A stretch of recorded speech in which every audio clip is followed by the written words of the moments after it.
Hello everyone. Today we are going to introduce the Robology Generator or RLG. It is the brain of the robot. Just like brain controls the body, the RLG controls the robot.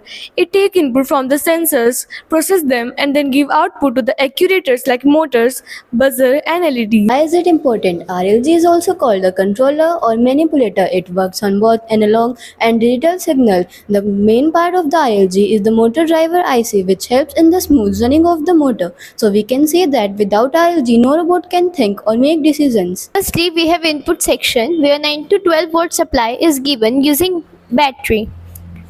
Then this 9 volt to 12 volt signal is converted into 5 volt using voltage regulating IC.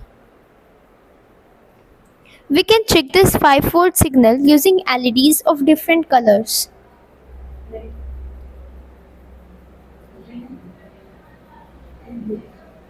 And also we can check the 5 volt signal using buzzer.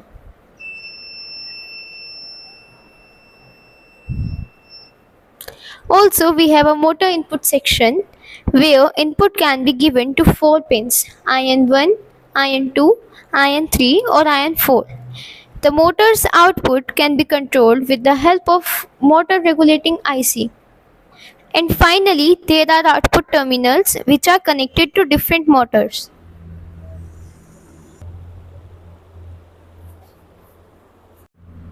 So in summary, RLG is not just a small board, it is the brain of the entire eBot 1.0 kit.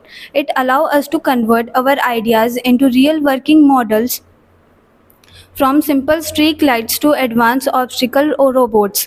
RLG taught us how input processing outputs connects in real life just like actual machines and modern technology. Therefore, we can proudly say that RLG is a processing unit behind all over our project, from wired robots to smart LED and fans. Thank you.